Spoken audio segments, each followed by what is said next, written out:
Hi, I'm Sandy Ames, hypnotherapist. What's the deal with meditation actually? Do you have to have a superpower to not suck at meditation? Or does meditation give you a superpower? And if it does, what if you suck at it? We're going to cover it all. And you're really going to like your results in the end. I'm going to roll a video from my training series about a study they did on meditation. And then we're going to come back, hopefully answer all of your questions. And it is my promise to you, I will teach you how to not suck at meditation. Here we go. Here's the video. Hi, I'm Sandy Ames, hypnotherapist. So, what is the greatest possibility for you as a person once you've done all this work? You've become a professional meditator, you've done tons of hypnosis and self hypnosis. What can you expect as far as who you are in the world, how you are in the world? I'm going to tell you about a study they did with two groups of people. Group A, meditators, people who meditate regularly, and they've been doing it for a long time. Group B, they don't meditate. Maybe they can't meditate. Maybe they've tried, but we'll call them regular people, the non-meditators. So they took group B, the people who don't meditate or at least think they can't. And then they put the things on their brain and then they hook them up to the computer screen and they give them a very uncomfortable stressor. Instantly, as you would expect, their stress level goes way up high, way, way, way to the top instantly. And then, as again, you would expect, that stress level stays high, really high for a really long time. And then very, very slowly, eventually it comes down. That's pretty obvious. A regular person gets stressed out. This is going to last a little while, and then it'll slowly come down. Okay, so that's group B, non-meditators. Group A, meditators. They put them up to the machines, They give them the same exact stressor. What happens? If you guessed that the stress level instantly goes just as high as the non-meditators, you would be correct. Even people who meditate regularly, when experiencing stress, their stress levels go just as high, just as fast. The difference is then it comes right back down. And that's a huge difference in who we are in life and how we are in life. Now, the good news for all people is it doesn't matter how perfect you are, people are people. We're all human. So stress affects us like stress affects us. But what they didn't cover in this study, which you may have already thought of, the people who do meditate regularly don't necessarily define the same situations or the amount of situations as stressful. So we're assuming stress in this study. The reality of it is when you have a really nice and fully practiced meditation practice, you're just not going to define as many things as stressful. But when they are, they are. And that's okay. Because we're not ever asking you to become that person who's completely whatever perfect means. That's not living life. Living life is the undulation of life, right? The wave gets loud and big and thunderously crashes down and then quietly it draws back again. We want that undulation of life. When I know what I don't want, I know more specifically what I do want. And we need that in order to evolve. And so as a human, you're going to go through stressful situations. Maybe more of the time, it just won't be defined as stressful. Good on you. But the ones that are. And the best we can ask is that we just keep coming back to center and coming back to center, which is why we meditate every day, not one time and say, yay, I did it. Now I graduated. It's a constant coming back and it's a constant coming back because you can go to the grocery store and get the perfect basket full of groceries. You're going to have to go back again. And so it goes. Hopefully this lets you off the hook for ever having to be whatever we thought perfect was, because the best any human really is or should be is someone who, no matter what happens, they know they can just come back. And then we always feel safe and calm no matter what. We're back now. Let's talk about meditation and really the only thing we need to know, because meditation does one simple thing. It relieves resistance. What does that mean? Well, I know you've said many times, oh man, if I could just get out of my own way. Maybe you've said that. Maybe you said it like this. Boy, it would be nice if other people would get out of my way. You and I both know the truth is it's not possible for anyone else to get in your way. It seems like it. but it's you. And you kind of know that. But that's a conversation for a different time. Meditation does one thing. It removes that part of us that gets in our own way. So what's the big deal? That's a superpower? Well, when that happens, when resistance is removed or at least relieved, everything, this is a promise, everything we want comes to us. We know that to be true because everything we want, all those things you can think of right now in your mind that you desire in all areas of your life, that's already ready for you. That's why you're having the desire. So if you can imagine it, it's here now. You don't have to reach. You don't have to seek it. In fact, when we reach, we pull ourselves off our own center. Meditation is getting centered. Stay with this because it's all going to come together and make sense. Maybe just think of meditation as simply opening the door and letting what you want in. You meditate, you get your stuff. You don't meditate, you're holding your own door closed. There's no right or wrong in this. Your door is open or closed anyway. So who's going to control it? You or those annoying people outside of you? It's happening anyway. All those words we just shared together sound kind of spiritual, so I get it. So let's just look at the science of the brain regarding meditation. Science shows that we are 30% more intelligent when we are in a positive emotion. Well, I just said positive emotion. What does that have to do with meditation? A negative emotion, something other than a positive emotion, has resistance to it. That's you getting in your own way. Negative emotion is you getting in your own way. If you want to call it somebody else getting in your own way, that's fine. We can start there. Negative emotion is something in the way of your natural state, which is well-being. So well-being is the positive emotion. You can put your own name to the positive emotions that you like.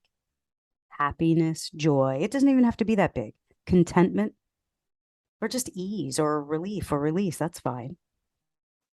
Maybe it'll make more sense this way. When we're in a negative emotion, when we don't feel great, which is our natural state, when we feel anything but pretty darn good, we're 30% dumber. Now, we don't get dumb by being annoyed or being upset or confused. We don't get dumb, just like we don't get smarter by being happy. You're already that smart. But by being in a negative emotion, it blocks our access to that higher thinking, and it's frustrating. So what meditation does is it just opens that door, and it gives us access to that wise self we really are. And if you can't accept that you are already wise, think of it as aligning, connecting with, getting to, letting in your wisest self. You want to put it outside of you? Call it God. A simple word is centered, aligned, present. Well, you know the definition of being present, right? Knowing just this, forget the meditation stuff. Knowing just this will change your life when you actually understand it. And it's a very simple concept. The definition of being present, because we all say, oh yeah, being present is important. You know, the power of now. We've read books about it. What is it? Nobody knows. I'm going to tell you. This is it. This is it. This will change your life. This right here. The definition of being present is when you are aligned with your inner being.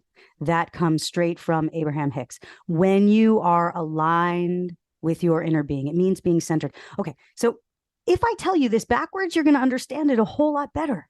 How do you know when you're not aligned with your inner being? Anytime and every time you feel negative emotion, you are not being present. And being present is where all your power is. Think of it as the magic that the people who are really good at martial arts, that's what they're using. Right? And you see these like little skinny guys, and they're better than the really big muscly guys often. They're using leverage in being centered, and there's so much more power there. If you're going to lift up something very heavy, you want to sort of be in a bent knees, belly button in, aligned body if you're going to lift up something very heavy. If you're on your tippy toes and leaned over and you try to lift that same thing, it's going to pull you over. Same idea. The power of centeredness, groundedness. You drop in Look at it from an emotional perspective. You drop in, you drop the story. So that gets you to the positive emotion because you're not in the negative emotion. Let's make it even more clear because now you're starting to get this. The puzzle pieces aren't all together, but they will be by the end of this very short conversation. You're starting to get it. You're most of the way there. You're 30% more intelligent. You have access to more than what you thought was your maximum potential when you are in a positive emotion. That's how powerful emotions are. Think about why we want a lot of money. So we could buy the stuff that will make us happy. Or so we could pay off the people to go away to not make us unhappy, right? We want it so we can feel good. It's always about an emotion. That's why people don't like what's going on in their head. If the emotions were controlled, that wouldn't be a problem. Every desire we have is always for one reason and one reason only. And it's because we believe we'll feel better when we have the thing. The feeling better is what we're going after. That's why I eat chocolate cake. I don't know your reason. I know you eat chocolate cake because you love your love handles. And that's great because I love your love handles too. So keep eating it. How do you know when you're aligned with your inner being, which means present? Do you know what present is? Current, now, current events, current. Present is current. Current is energy flow, current energy flow, present. That's where the doors open and flow occurs. You get more stuff. How? You're out of your own way. When we drop in, drop the story, and make basking in well-being our only job, the thing to do, watch how your life miraculously changes. It's effortless and it's supposed to be. So if you think it sounds lazy, it's because you have a belief system that you're supposed to work hard to get the stuff, or you're supposed to work hard to deserve happiness. It's a worthiness issue. Comes from belief systems. You weren't born with that. You picked it up somewhere. It doesn't matter. Here we are. You get to do something about it, but you don't have to. Your door's open or closed anyway. Do you want to be the one in charge of it or not? It's your choice anytime. So when we feel negative emotion, we're not aligned with our inner being, which means we're not actually being present, which means we don't have the leverage of our real power. How do we know if we're actually being present? Because you could say, look, I'm here in this room right now and I'm looking at that, I'll call it a blue chair, and I don't like that blue chair, but I'm being here now present saying that I don't like that blue chair. Well, now you know for sure you're not being present. You're making it sound and look like it, but you're not, because your negative association with that chair came from something before now. Because a new person to the planet, if they could speak, doesn't know what a chair is and they have no opinion about it whatsoever. You're bringing a past story, whether you know it or not. So what's present? Aligned with your inner being. What's that? Here's the answer. Your inner being. I know this for sure. I bet my life on this for you. I know for sure that the voice of your inner being is always and only the voice of compassion. You get to pick your favorite word. And instead of compassion, you can say unconditional love or ease or empowerment or stoic, actually, if you understand what that really means. Your inner being is only and always the voice of compassion. If you are having thoughts other than that, it doesn't feel good. That's why it's negative emotion. And the reason it doesn't feel good is because it's whatever amount of distance from what your inner being is seeing, always. The worse you feel, the further you're from that unconditional love, compassion, ease, clarity. Good news, your wisest self never left that place. That's why it hurts when you're gone. You're not really anywhere. You're still here. You're just pulling in a different direction. That's resistance. So we meditate, we align with our inner being. You can call it connect with God. You can call it connect with self, wisest self. You don't have to call it any of that weird spiritual stuff. You can just say, I'm stopping those brainwaves that take me in a direction that don't feel good. Same thing. And you're not even stopping. That's too much of a verb. It's just getting stopped. You're just not going there. So you don't have to fully meditate. You don't have to do 20 or 15 minutes. You can do 3 breaths, and that's enough to start to shift the chemistry of your brain, which is what occurs when you meditate. And in fact, science shows that 30 minutes of actual, meditation. You could pretend like you're meditating, but you're like thinking hard. Okay. So you have to play with it to really know. You just feel for softening, feel for feeling a little better than before. That's enough. 30 minutes of actual meditation, they say, is the equivalent of 8 good hours of sleep. If you've ever heard me do an overnight radio show on 106.7 Light FM and then come home to my kids and then work all day, you will know this 30-minute thing to be true. I survive on it. I try not to do it too often. Sleep's good. So what's the difference between sleep and meditation and hypnosis? Meditation and hypnosis are almost the same thing. The only difference between meditation and hypnosis, both good for you, both give you the same benefits. In meditation, we do no work, and in hypnosis, we do work. That's really it. It's kind of the same. People use those words interchangeably. It's fine. We're not going for being right. We're going for getting the results you want. Sleep, especially really good, deep brainwave states of sleep, are the equivalent brainwaves of however deep you might go in meditation or hypnosis. But there's a certain awareness quality in meditation and hypnosis. And by awareness, I don't mean you are actually paying attention to the exact things that are going on conscientiously, but there's still, whether you're paying attention or not, a level of awareness in meditation and hypnosis. And that's how the brain changes and rewires. If you're sleeping, there's no awareness. So science knows the benefits of meditation, and that is just pure fact. So if you don't meditate and find that power leverage place, it's kind of like, well, you can go to work for an hour and make $1. And there's evidence that that works. You go to the job that you don't really like that much and you make an amount of money that's money, but you don't really like it that much. And most people live that way. But you meditate and you have increased your earning power so you can play on the beach for 29 days. And in that one day, you make $1 million. That might sound crazy to you. And if it does, it just means that you have a belief system in place that working too hard is what you're supposed to do to make your life good. That's not your fault. That belief didn't come from you. You picked it up somewhere. But if you have it and you want to keep it, I have one question for you. How is that going? So this isn't about getting rich. Money is one form of energy flow. It's really about the leverage in all areas of your life. So if money is too big of a subconscious story to tackle right now, let's start with what's easy, your emotional state, which is really the only thing that matters anyway.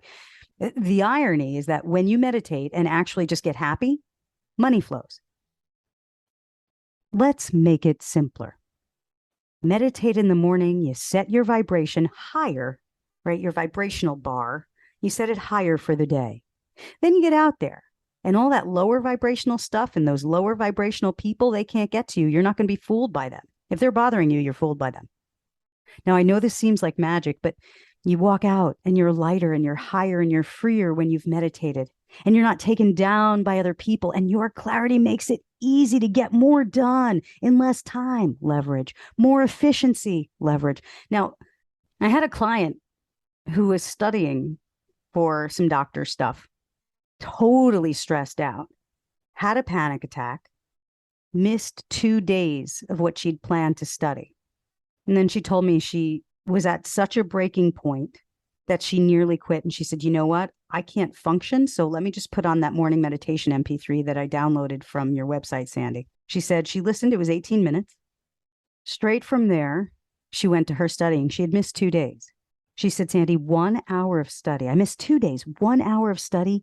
Everything stuck to my brain. Those were her words. And I loved it. She said, everything I meditated, or call it hypnosis, guided, whatever. She said, I did the guided MP3 and then I studied and everything stuck to my brain. And she said, instead of 2 days of sort of meh studying, this hour of study was equivalent to really what she would do in a week, she said, because she'd go over it and go over it again and then practice and then come back to it. And it just stuck. This woman is a doctor. She's really good at what she does. Next time I choose a doctor, I want to make sure I choose one who's a meditator. I'd actually like Congress to meditate before they start their day, but what are you going to do? So you don't have to be good at meditating. You can just breathe. You can go to my website now and download the morning meditation. That's an amazing one. Meditation doesn't have to be silent. If you're at the silent meditation point, good on you. Nobody cares. And this should make you feel off the hook, because meditation is not sitting and listening for wisdom. If you do that, you're reaching for wisdom. You're pulling yourself off center. That's not really meditating. That's trying too hard, which means you're probably doing it throughout your life, because how we do something is how we do everything. So you're not listening for wisdom. Thank God. You should love that I just told you that. What are you listening for? Listen for breathing in and listen for breathing out. That repetition, that sort of nothingness. It's a somethingness, but it's really like nothing. It's boring. It tires the mind of old anxieties, and like a vacuum, instantly you get filled with calm. Resistance gets released. Don't push it away. That's more resistance. Resistance gets released. Don't look for that.